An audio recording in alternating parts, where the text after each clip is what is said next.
Hello friends, this is Amit Kumar and you all are watching IAS Adda. Friends, we are going to discuss the Hindu newspaper of today.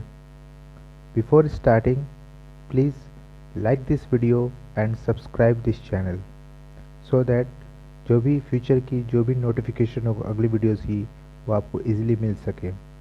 So friends, without wasting our time, we are now starting. जो first news है आज का, it says 3 killed, crops damaged as Nivar crosses Tamil Nadu coast. So ये news क्या कह रहा है? सो जो अभी तमिलनाडु का जो कोस्ट है वहाँ पे एक ट्रॉपिकल साइक्लोन जो है वो हिट किया है जिसका नाम है निवार, और जिसके कारण काफ़ी उस एरिया में काफ़ी डैमेजेस हुई है. इवन 3% जो है वो किल्ड हो चुके हैं. जो वहाँ के फार्मर्स हैं उनकी क्रॉप्स जो है वो डैमेज हो चुकी है और उनके लाइवलीहुड पे काफ़ी इफ़ेक्ट पड़ने वाली है. भले ही शॉर्ट टर्म का इफ़ेक्ट हो लेकिन पड़ेगी ज़रूर. एंड दिस और इसके कारण जो है वहाँ का जो पीपल हैं, जो कोस्टल एरिया के जो पीपल हैं, उनको माइग्रेशन भी करना पड़ रहा है. सो दिस इज़ टाइम जहाँ पे काफ़ी ज़्यादा जो है प्रॉब्लम वहाँ के लोगों को देखना पड़ रहा है.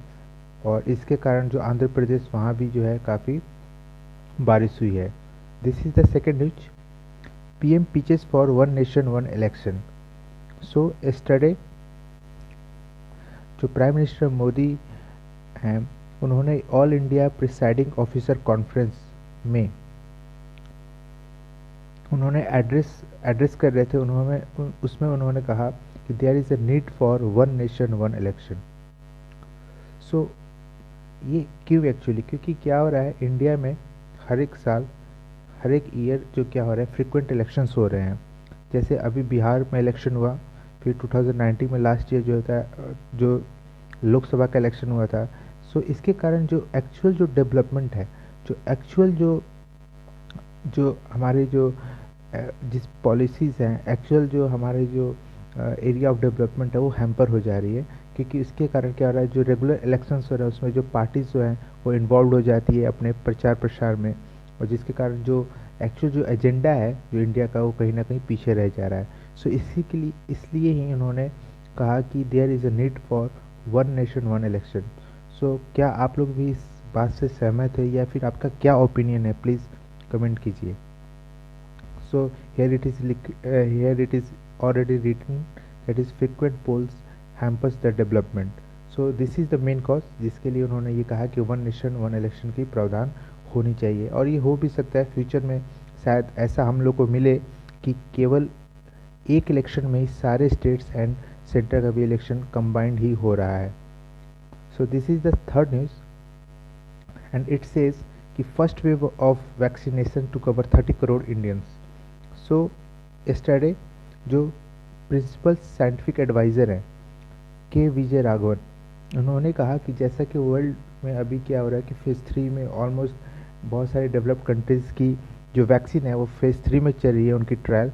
सो हो सकता है कि दिसंबर तक या फिर up to next year March यानी मार्च 2021 तक मार्केट में जो वैक्सीन हो अवेलेबल हो जाए. और जब अवेलेबल होगी वैक्सीन तो फर्स्ट जो 30 करोड़ पीपल है उनके लिए अवेलेबल की जाएगी मार्केट में. और उसमें इन्वॉल्व कौन कौन से होंगे? जैसे हेल्थ केयर वर्कर्स होंगे, ठीक है, फिर से पुलिस पर्सनल होंगे, फिर से जो लोग जो कि अबव 50 हैं उनके लिए होगा, एंड जो यंगर है दैट इज़ 0 to 9 ईयर्स जो लोग हैं उनके लिए ये फर्स्ट फेज में अवेलेबल होगा. देन आफ्टर जब भी होगा फिर सबको कवर किया जाएगा. सो दिस इज़ द प्रोविज़न. और उसके आगे देखते हैं जैसे वो मार्केट में आता है तो कैसे इसका डिस्ट्रीब्यूशन होता है. Let us see. And the next news जो है वो है कि Shringla in Nepal to mend the ties. So ये न्यूज़ क्या कह रहा है कि हमारी जो यहाँ के जो फॉरेन सेक्रेटरी हैं हर्षवर्धन श्रृंगला, उन्होंने जो है अभी नेपाल विजिट किया. एंड ये जो विज़िट है ये काफ़ी डिप्लोमेटिक एंगल से काफ़ी इम्पॉर्टेंट है. क्यों? क्योंकि अभी 2-3-4 मंथ्स बैक जो नेपाल ने एक नया मैप जो है जारी किया था जिसमें उसने इंडिया के कुछ पार्ट्स को वो अपना बताया था, जैसे कि उत्तराखंड का जो पिथौरागढ़ एरिया का जो काला पानी एरिया है उसको उसने अपना खुद का बताया था, उस मैप में उसने दिखाया था, बल्कि वो एक इंडिया का इंटीग्रल पार्ट है। सो उसमें कुछ ना कुछ जो है तनावपूर्ण टाइप का थोड़ा सा रिलेशन ज़रूर हुआ था। हालांकि इसमें कोई ऑफिशियल जो स्टेटमेंट किसी भी दोनों तरफ से कोई नहीं आया था, बट कहीं ना कहीं वो जो है तनावपूर्ण सिचुएशंस में क्रिएट जरूर हुआ था, पब्लिकली न्यूज़ में भी आ रहे थे। सो और ये जो जो अभी जो यहाँ मीटिंग हुई है इसमें दोनों देशों के जो काउंटर पार्ट्स हैं उन्होंने काफ़ी इश्यूज़ पे डिस्कशन किया।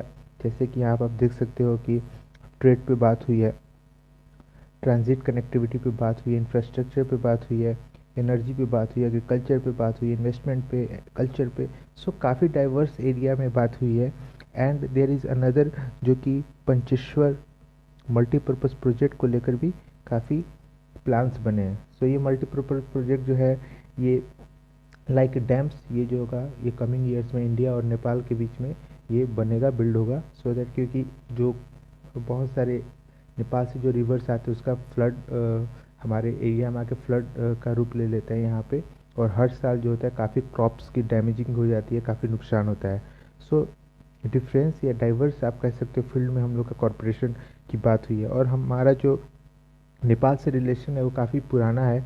सो एज अ गुड नेबरहुड हमको इंडिया को एट प्रेजेंट टाइम पे नेपाल को अपने पास रखना भी इम्पॉर्टेंट है और ज़रूरी है। So this is all about this news and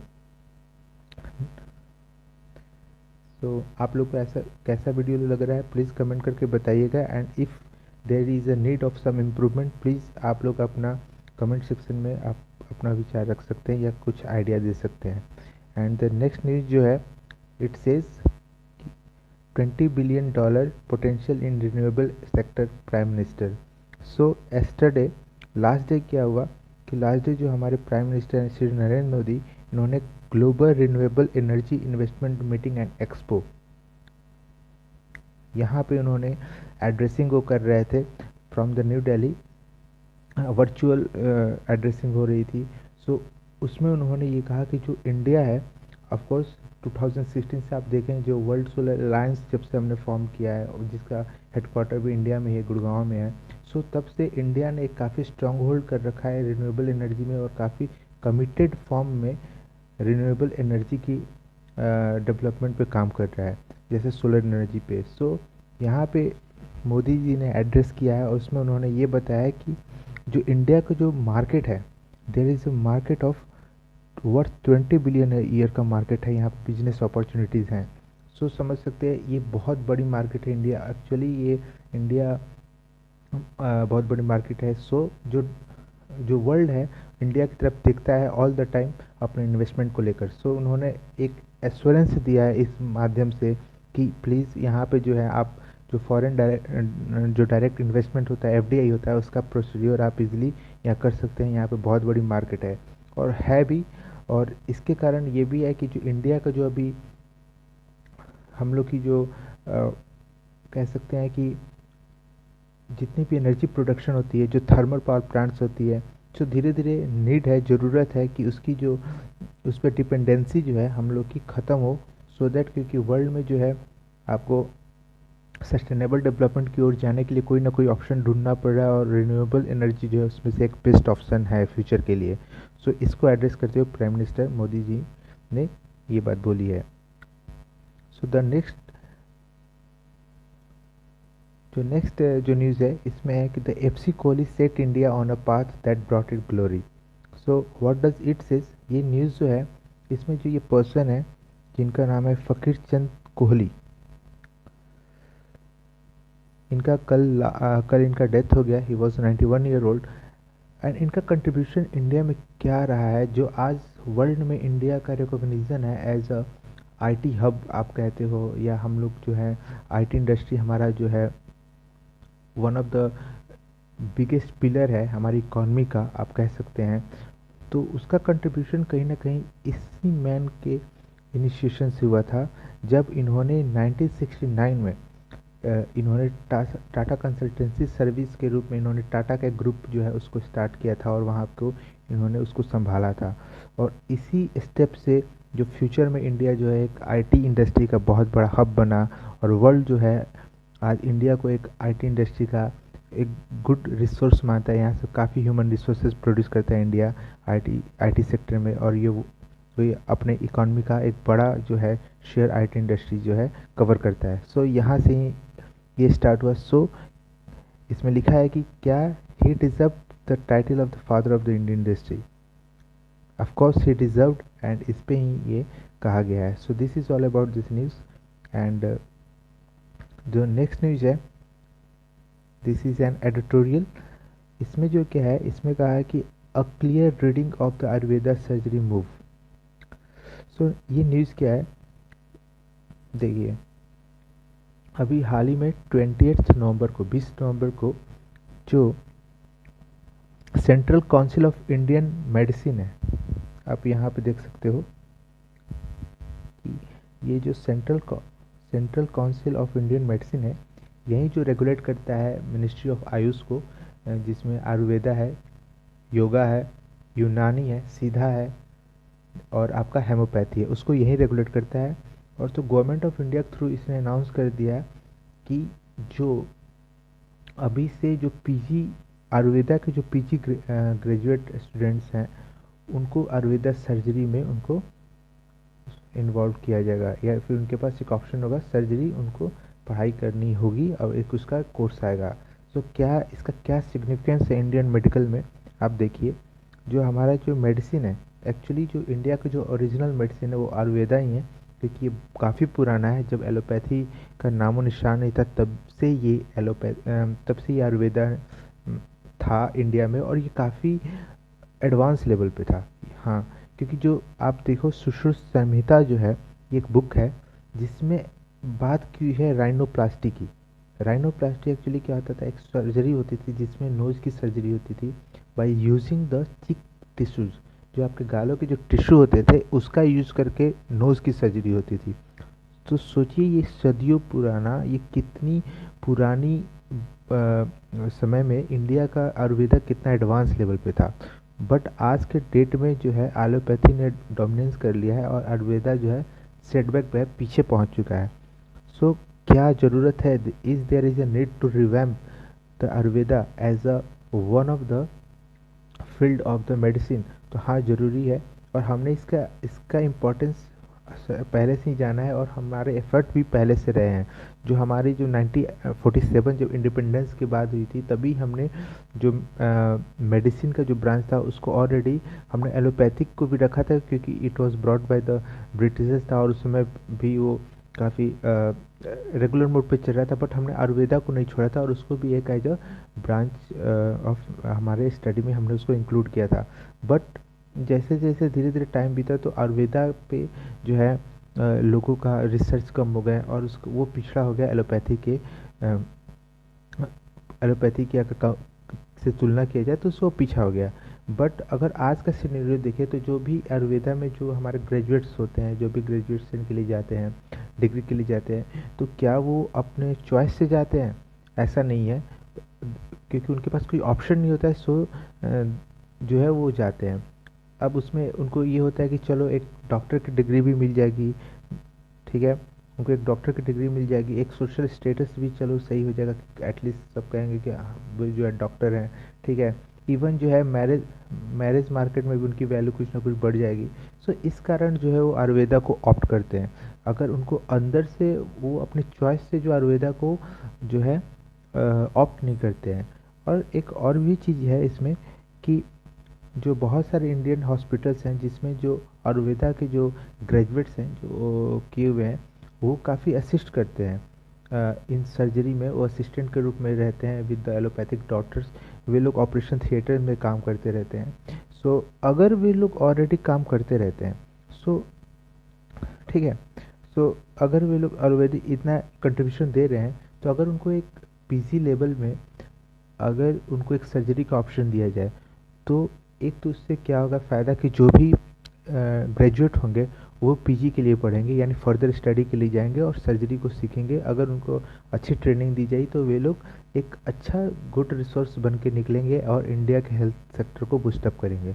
so एक ये बड़ा ही अच्छा इनिशिएटिव है और आप कह सकते हो कि फ्यूचर में इसका ऑफ कोर्स रिजल्ट दिखेगा। बट यस, अभी इस टाइम पे हमें ये भी देखना है कि इसका एक नेगेटिव भी अभी फ्रेमवर्क है, क्योंकि अभी इस पे एलोपैथिक के मुकाबले आयुर्वेदा काफ़ी पीछे, उतनी एडवांस लेवल पे नहीं है।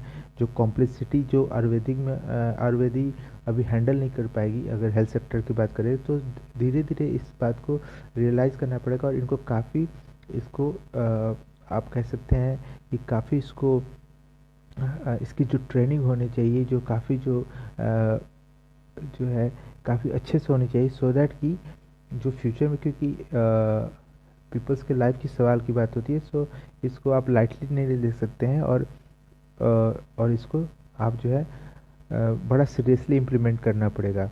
बट हाँ, ऑफ कोर्स जो हमारी हेल्थ सेक्टर है उसको एक पुश तो ज़रूर मिलेगी फ्यूचर में। सो this is all about this article and this is the news. This is one of the saddest news जो कि हमें 2-3 दिनों पहले मिली कि जो वर्ल्ड के one of the best footballer हैं थे एक्चुअली, डिगो मैराडोना, उनकी डेथ हो गई 2 days back. So he is called as the god of the football, क्योंकि इनकी जो है इनकी लोकप्रियता वैसी है जैसे कि क्रिकेट में सचिन तेंदुलकर की है। सो आप लगा सकते हैं कि वर्ल्ड जो फुटबॉल कम्युनिटी उसको कितना बड़ा सेटबैक मिला है, और जो भी फुटबॉल लवर है उन्होंने अपने एक चहेते ऑल द टाइम चहेते एक फुटबॉल प्लेयर को लॉस उनको सहना पड़ा है। और ये अर्जेंटीना से प्ले करते थे। इन्होंने 1986-87 के अराउंड इन्होंने वर्ल्ड कप भी जीता था, वर्ल्ड फुटबॉल कप जो है उन्होंने जीता था। सो this is all about this news and I hope that you have all enjoyed this video. अगर आपको ये वीडियो अच्छा लगा हो तो प्लीज़ लाइक करें, सब्सक्राइब करें, सो दैट आपको अगली वीडियो की नोटिफिकेशन आपको इजीली मिल सके और आप इस चैनल से आप जुड़ें ताकि आपकी प्रिपरेशन जो है स्मूथली एंड चलती रहे। Thank you so much.